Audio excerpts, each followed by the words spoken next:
Hello BSc second year student, कैसे हैं आप सभी लोग। उम्मीद है आप लोग बहुत अच्छे होंगे। माय नेम इज़ आशीष गिरी। आज के इस वीडियो के अंदर हम डिस्कस करेंगे बीएससी सेकंड ईयर बॉटनी के थर्ड सेमेस्टर में आपका थ्योरेटिकल पेपर आता है flowering plant identification and aesthetic characteristics. Student, इस सेमेस्टर से ऑलरेडी मैं कई सारी वीडियोज़ अपलोड कर चुका हूँ जो कि आपकी परीक्षा के लिए मोस्ट इंपॉर्टेंट है। तो अगर आप उन वीडियोस को देखना चाहते हैं तो उसी वीडियो के डिस्क्रिप्शन बॉक्स में आपको लिंक मिल जाएगा, या फिर आप चैनल के अंदर जाएंगे आपको एक अलग से प्लेलिस्ट मिल जाएगा। इस सेमेस्टर से हम काफ़ी सारी इंपॉर्टेंट फैमिलीज़ कवर कर चुके हैं, लगभग सारी फैमिलीज़ हम कवर कर चुके हैं। दो फैमिलीज़ बचती हैं।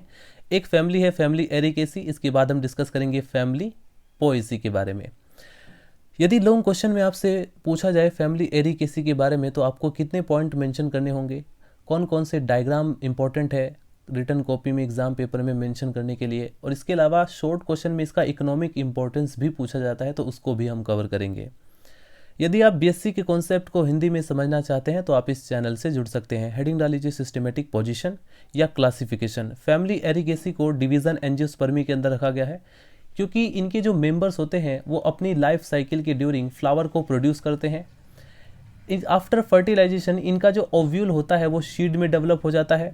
इसे मोनोकोटिलिडन्स के अंदर रखा गया है क्योंकि इनके एम्ब्रियो में एक कोटिलिडन प्रेजेंट रहता है, और जनरली इसमें जो रूट सिस्टम पाया जाता है उसमें एडवेंटिटिवस या फाइब्रस रूट सिस्टम पाया जाता है।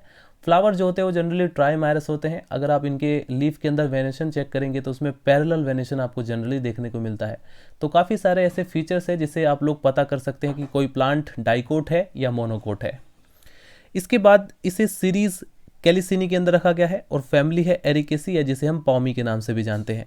ये जो आपने क्लासिफिकेशन देखा ये बेंथम एंड हुकर के अकॉर्डिंग है, राइट। एग्जाम पेपर में बेंथम एंड हुकर का क्लासिफिकेशन बहुत बार लॉन्ग क्वेश्चन में पूछा गया है, तो आप लोग उसको अच्छी तरह से याद कर लें और उसी के अकॉर्डिंग आप लोग जितने भी इंपॉर्टेंट फैमिलीज हैं जो कि एग्जाम पेपर में आ सकती हैं, अगर आपको ऐसा आइडिया है तो आप लोग उसको बेंथम एंड हुकर के क्लासिफिकेशन के अकॉर्डिंग याद कर लें।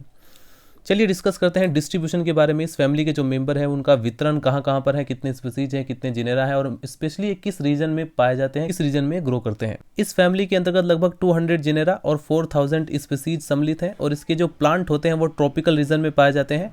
हमारे देश भारत में ये प्राय बंगाल में पाए जाते हैं, और भी कई सारी ऐसी जगह हैं जहाँ पर ये पाए जाते हैं जिनकी लिस्ट मैं आपको बता देता हूँ। बंगाल के बाद ये बिहार में पाए जाते हैं, मैसूर में, मद्रास में, असम में, महाराष्ट्र, केरल आदि में पाए जाते हैं। अब हम डिस्कस करते हैं इनके वेजिटेटिव कैरेक्टर के बारे में। वेजिटेटिव कैरेक्टर के अंदर आपको 4 पॉइंट मेंशन करने पड़ते हैं: हैबिट, रूट, स्टेम और लीफ। हैबिट के बारे में आप लोग लिखेंगे इसमें जो प्लांट होते हैं वो ट्रीज के फॉर्म में पाए जाते हैं, श्रब्स के फॉर्म में पाए जाते हैं। कुछ पौधे जो होते हैं वो कभी कभी क्लिम्बर भी हो सकते हैं, जैसे for example cane palm, right. Mesophytes और कुछ जो होते हैं जीरोफाइट्स भी होते हैं। रूट के बारे में अगर हम डिस्कस करें तो प्राय यानी जनरली इसमें एडवेंटिटिवस टाइप का रूट पाया जाता है। माइकोराइजल होता है यानी कि इसमें फंगल का एसोसिएशन देखने को मिलता है। फाइब्रस होता है। स्टेम के बारे में अगर हम डिस्कस करें तो जनरली इनका स्टेम होता है और लंबा होता है। टेल होता है, इरेक्ट होता है यानी कि ऊपर की तरफ उठा हुआ रहता है, और एरियल होता है, हवा में एक्सपोज कंडीशन में पाया जाता है, और पिलर लाइक होता है। वुडी होता है यानी कि लकड़ी वाला होता है। अनब्रांच्ड होता है यानी कि इसमें ब्रांचिंग, जनरली इसमें ब्रांचिंग नहीं होती है, लेकिन कभी कभी कुछ मेंबर्स में आपको कुछ स्पीसीज में ब्रांचिंग देखने को मिलती है। स्टेम के अग्रीय भाग जो एपिकल पार्ट होता है उसमें पत्तियों का, लीफ का पूरा क्राउन देखने को मिलता है, राइट। और पूरा जो कंप्लीट स्टेम होता है वो विनस्ट पत्तियों के आधार से ढका रहता है। फैमिली एरिकेसी के मेंबर में अगर हम पत्तियों के बारे में डिस्कस करें, जो लीव्स के कैरेक्टर को देखें, तो जनरली पत्तियां जो होती हैं वो आधार से बड़ी तथा तने के यानी स्टेम के अग्रभाग जो एपिकल पार्ट होता है उस पर मुकुट के समान, एक क्राउन के समान होती हैं।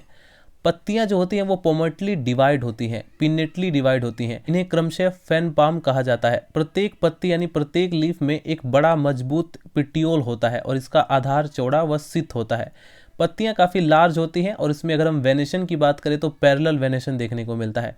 अब हम डिस्कस करेंगे फैमिली एरिकेसी के फ्लोरल कैरेक्टर के बारे में। फ्लोरल कैरेक्टर में सबसे पहले आपको इन्फ्लोरेसेंस को डिफाइन करना पड़ता है। उसके बाद सीक्वेंस वाइज आप लोग फ्लावर, पेरियंथ, एंड्रोशियम, गायनोशियम, उसके बाद फ्रूट, शीड या फ्लोरल फॉर्मूला को लिखेंगे। तो सबसे पहले आप लोग हेडिंग डाल लीजिए इन्फ्लोरेसेंस। इन्फ्लोरेसेंस क्या होता है? किसी भी प्लांट पर फ्लावर का जो अरेंजमेंट होता है उसी को कहा जाता है इन्फ्लोरेसेंस। इसके बारे में मैं काफ़ी डिटेल में एक टॉपिक डिस्कस कर चुका हूँ। तो प्राय अगर आप लोग देखेंगे यानी कि जनरली फैमिली एरिकेसी के मेंबर में स्पेडिक्स होता है। इन्फ्लोरेसेंस जो होता है वो स्पेडिक्स होता है तथा सिंपल स्पाइकलेट्स पेरिकुलेट होता है तथा एक या कई सहपत्रों यानी ब्रैक्ट ऑफ स्पेक्स के द्वारा ढका रहता है। अगर हम फ्लावर के बारे में डिस्कस करें, यहाँ पर हम लोग फैमिली एरिकेसी के मेंबर में जितने भी जो मैक्सिमम फ्लावर होते हैं उनके क्या कैरेक्टर हैं उसके बारे में हम डिस्कस कर रहे हैं। तो फ्लावर इसमें जनरली यूनिसेक्सुअल होते हैं, कभी कभी बाइसेक्सुअल भी होते हैं, लेकिन जनरली यूनिसेक्सुअल होते हैं। सिमिट्री के बेस पर देखा जाए तो एक्टिनोमॉर्फिक कंडीशन इसमें पाई जाती है। इनकम्प्लीट होते हैं फ्लावर, हाइपोगाइनस होते हैं, सेसाइल होते हैं तथा अथवा छोटे वृंत वाले यानी स्मॉल स्टॉक वाले होते हैं, और आकार में छोटे तथा संख्या में अधिक होते हैं। और ये पौधे जो होते हैं वो प्राय उभयलिंगी यानी मोनोसियस होते हैं। इसके बाद अगर हम पेरियंथ के बारे में डिस्कस करें तो यह तीन तीन के दो वॉल्स इसमें पाए जाते हैं, यानी कि 6 टेपल्स होते हैं। और ये पॉलीफिलस तथा परसिस्टेंट होते हैं। इसमें एस्टिवेशन की अगर हम बात करें तो इम्ब्रिकेट एस्टिवेशन इसमें देखने को मिलता है। एंड्रोशियम के बारे में डिस्कस करें तो ये मेल पुष्पों में पाए जाते हैं और ये 6 स्टेमेंस में पाए जाते हैं। स्टेमेंस की संख्या 6 है, जो कि 3-3 के वॉल्स में पाए जाते हैं यानी चक्रों में पाए जाते हैं। कभी कभी इन पुंकेसर की संख्या यानी स्टेमेंस की संख्या कम या अधिक हो सकती है। ये प्राय पॉलीएंड्रस होते हैं यानी कि फ्री रहते हैं। और एंथर जो होता है वो द्विकोशीय यानी बाइसेल्ड होता है और वर्सेटाइल होता है। गायनोशियम के बारे में अगर हम डिस्कस करें तो जनरली इसमें ट्राई कार्पेलरी होती है, यानी कि 3 कार्पल प्रेजेंट रहते हैं, और ये कार्पल जो होते हैं आपस में फ्यूज रहते हैं, यानी कि सिन कार्पस कंडीशन इसमें पाई जाती है। कभी कभी एपोकार्पस भी कंडीशन पाई जाती है, यानी कि जो कार्पल्स होते हैं वो फ्री भी रहते हैं। ओवरी की बात करें तो ओवरी सुपीरियर है, फ्लावर जो होता है वो हाइपोगाइनस है तो ओवरी जो होती है वो सुपीरियर है। इसके बाद यूनी, बाई और ट्राइलोक्यूलर होती है, यानी कि इसमें तीनों कंडीशन पाई जा रही है, यूनिलोक्यूलर भी, बाइलोक्यूलर भी और ट्राइलोक्यूलर भी। और इसमें एक्साइल प्रेजेंटेशन पाया जाता है। प्रेजेंटेशन क्या होता है? Arrangement of ovule with in the ovary. Ovary के अंदर जो ओव्यूल का अरेंजमेंट होता है उसी को हम बोलते हैं प्रेजेंटेशन। एक्साइल प्रेजेंटेशन में क्या होता है कि जो ओव्यूल होता है वो एक्सिस के अराउंड अरेंज रहता है। ओवरीज में जनरली मल्टीलोक्यूलर होती है। अगर हम स्टाइल देखें तो स्टाइल जो होती है वो स्मॉल होती है और स्टिग्मा जो होता है बिल्कुल सामान्य होती है। फ्रूट जो होता है उसमें ड्रूप, बेरी या नट होता है। शीड की बात करें तो एंडोस्पर्मिक शीड इसमें पाया जाता है। फ्लोरल फार्मूला में आप लोग मेल फ्लावर का फ्लोरल फार्मूला नोटिस करेंगे, जिसमें एक्टिनोमॉर्फिक, यूनिसेक्सुअल और पेरियंथ में टेपल्स जैसे कि हमने देखा था 3+3 की कंडीशन में, यानी 3-3 के वॉल्स में पाए जाते हैं। इसके बाद एंड्रोशियम 3 भी हो सकते हैं और 6 भी हो सकते हैं, और ये जो है चक्रों में भी पाए जा सकते हैं, 2 वॉल्स में पाए जा सकते हैं, पॉलीएंड्रस कंडीशन पाई जाती है। इसके बाद ये फीमेल फ्लावर का फ्लोरल फार्मूला है, जिसमें आप देखेंगे एक्टिनोमॉर्फिक है, यूनिसेक्सुअल है, पेरियंथ में 3-3 टेपल्स जो होते हैं वो 2 चक्रों में पाए जाते हैं, और गायनोशियम में हमने देखा ट्राई कार्पेलरी कंडीशन पाई जाती है, और सिन कार्पस और एपोकार्पस दोनों कंडीशन पाई जाती है। सिन कार्पस में हम लोग ब्रैकेट में लगा देते हैं और एपोकार्पस में हम लोग ब्रैकेट हटा देते हैं। अब हम डिस्कस करते हैं फैमिली एरिकेसी के इकोनॉमिक इंपॉर्टेंस के बारे में, यानी इसमें कितने ऐसे प्लांट है जो इकोनॉमिक वैल्यू के प्लांट है। तो जैसे नंबर 1 पर आता है एरिका कैटेचू। इस पौधे के जो नट होते हैं वो पान में खाए जाते हैं, सुपारी, राइट। नंबर 2 पर आता है कोकस न्यूसीफेरा, कोकोनट, नारियल आपने खाया होगा। इस पौधे के जो फल होते हैं वो खाए जाते हैं और इससे तेल भी प्राप्त किया जाता है, जो विभिन्न प्रकार के प्रयोगों में इसका उपयोग किया जाता है, और इसके फल से कोयर प्राप्त किया जाता है जिससे कि रस्सियाँ बनाई जाती हैं।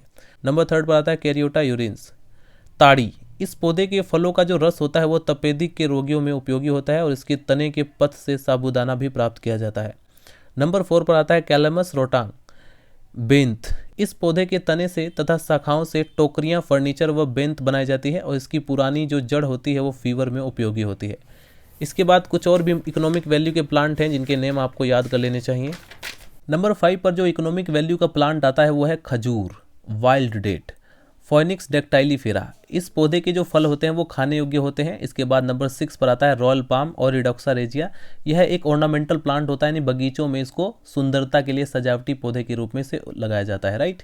सो स्टूडेंट्स, आज के इस वीडियो के अंदर हमने कवर किया फैमिली एरिकेसी के बारे में। नेक्स्ट वीडियो के अंदर हम डिस्कस करेंगे फैमिली पोएसी के बारे में। सो मिलते हैं नेक्स्ट वीडियो में। Bye bye, Tata.